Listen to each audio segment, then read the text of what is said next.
played his first year with Donnie Anderson, and then the trade was made for MacArthur Lane, and that was a really wonderful duo of running backs.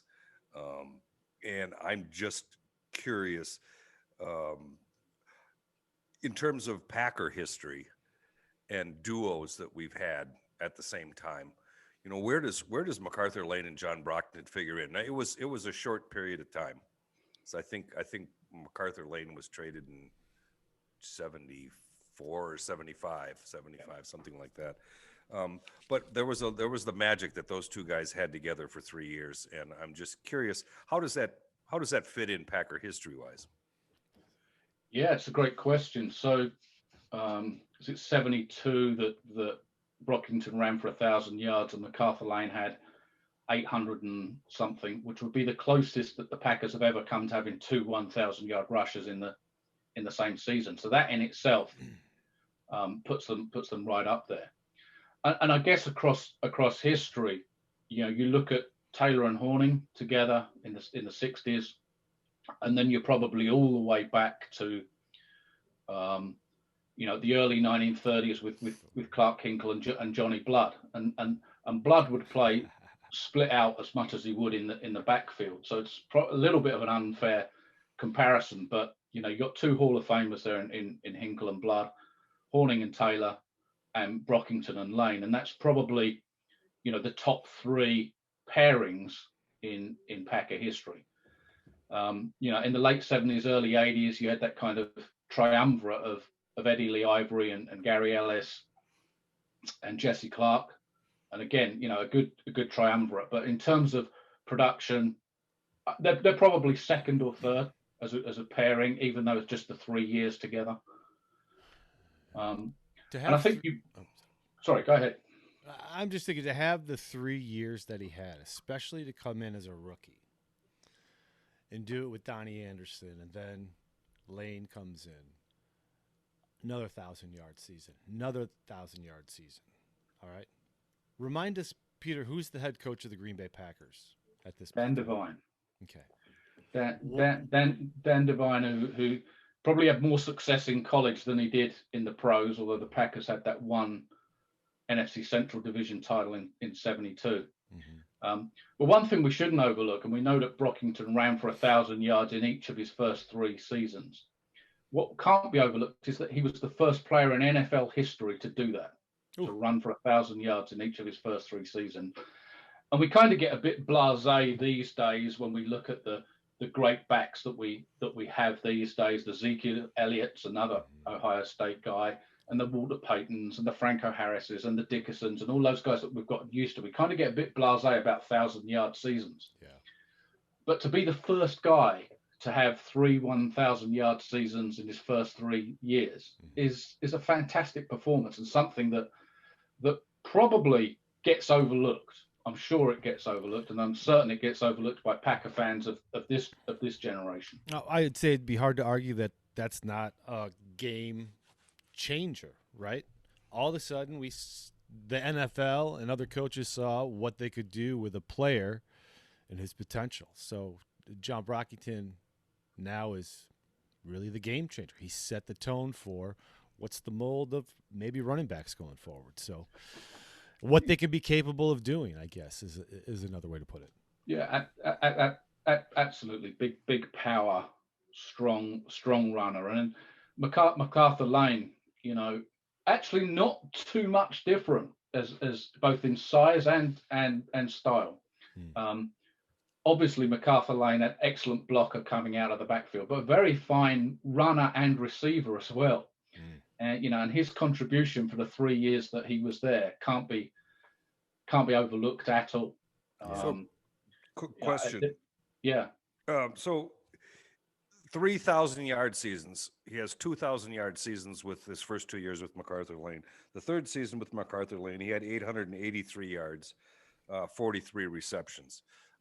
So almost the first 4 years. Yeah. Pretty stinking close. Bart Starr comes in as coach. His production dropped to 2 seasons of 400, and then he's released following, I think, the second game in that third season with Starr. And I'm curious, how did the offense change so much so that, obviously Lane was traded, that hurts. Yeah. But from the stuff that I read, it was Bart Starr's offense that John Brockington didn't fit into. And I was just curious. I have no memory of that. I'm just curious as to what was different about Starr's offense. Yeah, so it's a number of things there. So my dear friend Red Cochran was the Packers offensive backfield coach from 71 to 74, who in essence was the offensive coordinator. There was no offensive coordinator position there.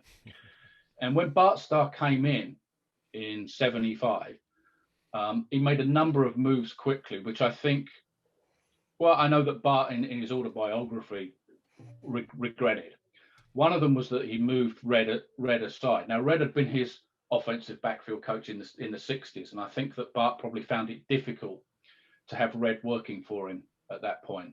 So he moved Red aside into a scouting role. And then he also traded, as you mentioned earlier, traded MacArthur Lane, which was a very strange decision. But with the change in offensive coordinator, Paul Roach came in as the offensive coordinator.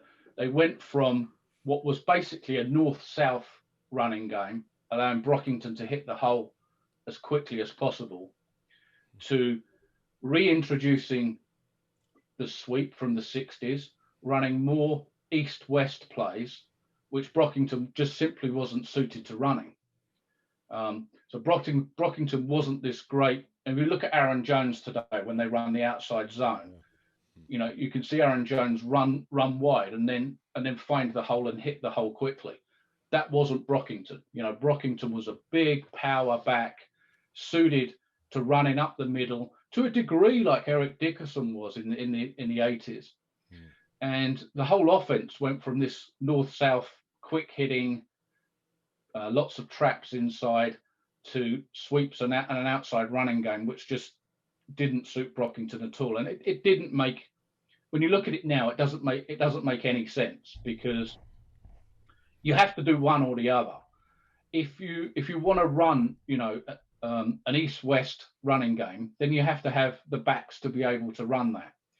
If you've got a Brockington, then you run a north-south quick trap inside running game. So it really was a combination of factors, I think, that changing offensive coordinator and an offensive system, the trading of MacArthur Lane, and then to a degree as well, wear and tear. And whilst, Brockington had played 4 years in the pros, he was that feature power back for those 4 years.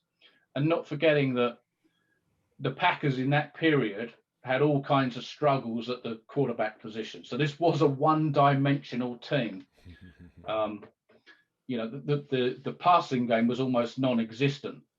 With the likes of, I guess, Scott Hunter and Jerry Taggy, and then you had the trades for the likes of Jim Del Gazzo, then John Hadel, of course, and all of that, and each of those successive quarterbacks was no more successful than the one before them.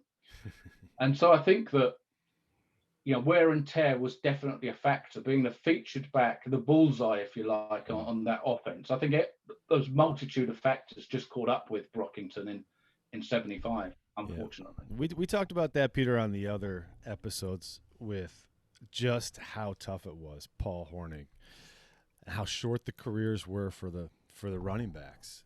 You look at it also on the flip side, you had Ray Nitschke, who had a 15-year career, played during that era with Brockington.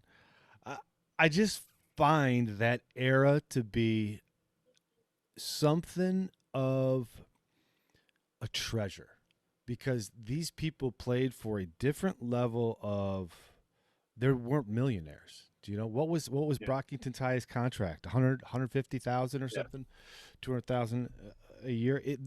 They played, and they didn't have the data of what happens with repeated concussions, running into the wall over and over.